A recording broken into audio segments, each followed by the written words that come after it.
Aujourd'hui, je suis devant vous pour vous parler de ma première fois. Moi, c'est Monsieur Maï. Salut tout le monde.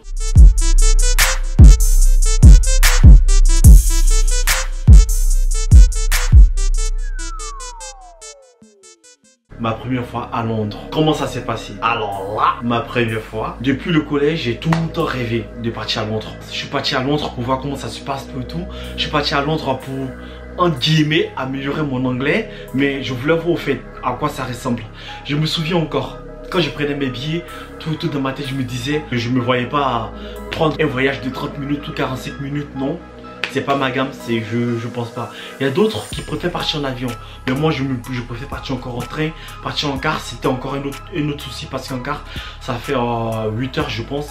Je me faisais des films dans la tête en mode dès que je descends dans du train, je vois les gratte-ciel, comment ça y est, tout.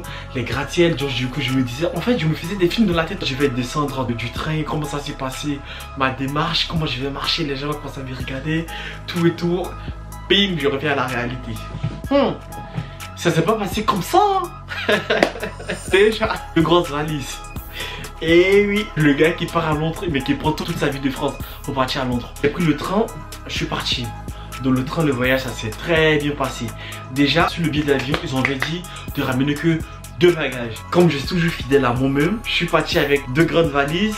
Ouais, c'est 2 grandes valises. Ah non, je suis parti avec une grande valise, un sac et mon sac à dos qui était vraiment rempli. C'est comme si j'avais 3 bagages. Une grande valise, je poussais la valise, le sac il était lourd, plus encore mon sac à dos. Alors là, j'en pouvais plus. Mais je suis parti quand même. Heureusement que j'avais un ami avec moi. Lui, il avait moins de bagages, du coup, il m'a aidé. Quand j'arrive à Londres, comment ça s'est passé à Londres? Bah, comme pas dans le film au fait. Dessus, ouais. J'étais un peu dessus. Je me voyais en fait, je me voyais comme des films. Ouais, en mode spécial. Mais c'était pas spécial du tout. C'est comme si je descendais du RER. Sauf que quand il n'y avait pas de temps pour que la porte se ferme.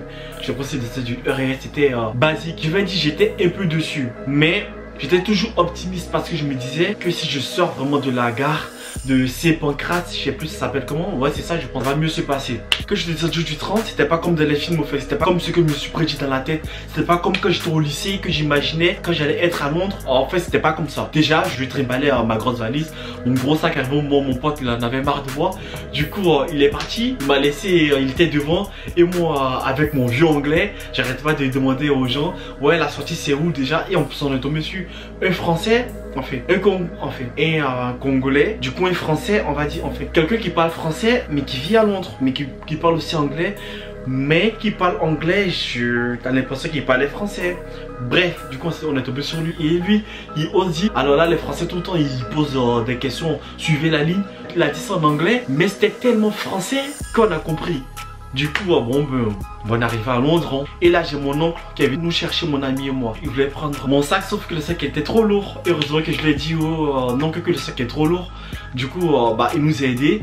Et c'est quand on est sorti de la gare que... Alors là, c'était grave différent de Paris. En fait, j'avais l'impression qu'on me prenait d'un monde pour me ramener d'un autre monde. Un peu comme le monde Narnia. Dès que tu traverses une porte, en même temps, un autre monde. Du coup, j'ai vu les voitures. Et les taxis là-bas, c'est comme dans les films. Comme dans les films anglais. Les taxis en mode, la vieille voiture, tout et tout. Là, dans ma tête, j'étais en mode happy comme never. Et là, mon oncle qui me demande, ça va? Il dit, ouais, ça va, tout. Ça va? Il dit, le voyage n'était pas trop long.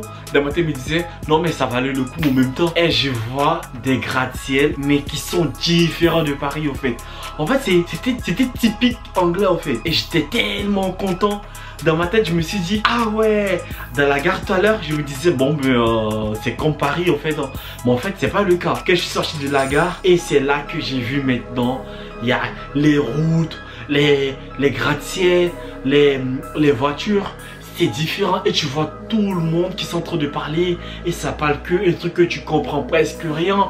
En fait, t'as l'impression que tu comprends. En fait, t'as l'impression que j'entendais ce qu'il disait, mais je comprenais pas. Je sais pas comment vous expliquer ça. Qu'il disait des phrases, tu peux comprendre 1 à 2 mots dans les phrases, mais je sais pas ce qu'il disait globalement. Il y a un film nigérian, je me souviens que j'étais plus jeune, Osofia je pense. Et c'était un peu comme un premier gaou à Paris, mais sauf que vu que ils sont nigérians, c'était un premier gaou à Londres. Il s'appelait Osofia. Ils ont pris son nom pour faire une chanson. En mode on chantait son nom plusieurs fois. Je peux pas chanter parce que je chante trop mal. Dans ma tête, c'était comme ça. Je voyais le film qui tournait dans ma tête, tout et tout. Et je me voyais en même temps, je regardais autour, je regardais tout et tout. Et mon oncle qui me demande, ouais, ça va. Et tu dis, ouais, tonton, ça va, t'inquiète pas, ça va, tonton, ouais, ça va.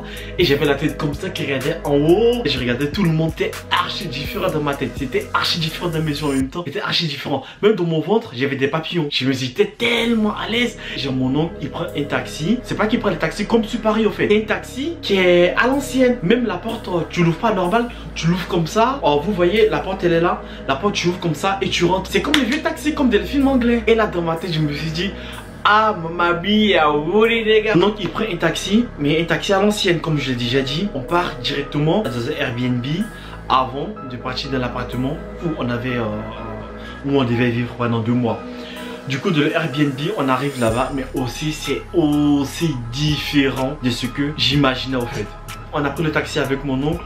Et là, il nous explique, ça c'est ça comme quartier, ça c'est Elephant Castle, ça c'est ci, ça c'est ça c'est Oaken Road, tout et tout. Mais le premier jour, je me dis tous ces noms dans ma tête, c'est en mode, c'est quoi ça? De quoi il parle? De quoi il parle? De quoi il parle?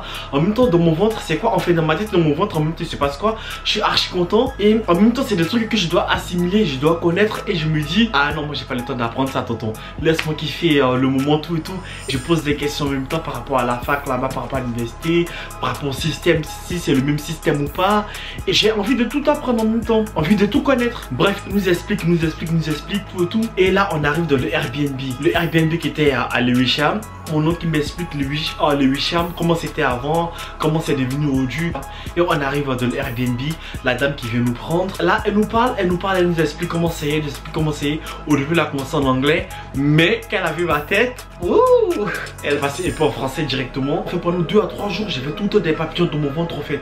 J'étais content depuis le collège. Je me disais, ouais, dès que j'ai une occasion, j'irai là-bas, j'irai à Londres pour voir comment ça se passe. Du coup, là, quand je suis arrivé là-bas, j'étais hyper content. En fait, j'avais un sentiment de gratitude en moi en fait. J'étais vraiment reconnaissant envers moi-même et envers les personnes qui étaient avec moi. J'étais vraiment reconnaissant envers mes parents aussi parce que c'est grâce à eux si j'ai réussi aujourd'hui à être à Londres. Ouais, ils m'ont encouragé. Enfin, ils n'ont pas payé mon voyage, mais ils m'ont encouragé. Ils m'ont dit oui, vas-y, essaye pour voir tout. J'avais un sentiment de gratitude en moi comme never. Et ça, c'est ce que je souhaite à tout le monde. De toute façon, là, je vais continuer à faire des vidéos pour vous expliquer comment ça s'est passé là-bas, comment ça a été là-bas, mon travail là-bas, mes habitudes là-bas, le sport, comment ça s'est passé là-bas, la nourriture là-bas, l'appartement là-bas. Restez avec moi et je vais vous dire comment ça s'est passé là-bas. J'ai vraiment kiffé mon expérience là-bas. Et je pense que mon expérience va aider d'autres personnes. Parce que j'ai vécu des trucs que je pensais pas vraiment vivre. Je pensais pas vraiment vivre ce genre de trucs là-bas. J'ai vraiment kiffé être à Londres. Du coup, je vous dis restez avec moi. Moi, c'est Monsieur Maï. Et n'oubliez pas de vous abonner. N'oubliez pas de me suivre aussi sur Instagram. N'oubliez pas de me poser des questions si vous avez des questions par rapport à Londres. Normalement, je compte y retourner encore pour les cours. Du coup, je vous dis à bientôt. Et moi, c'était Monsieur Maï. Salut.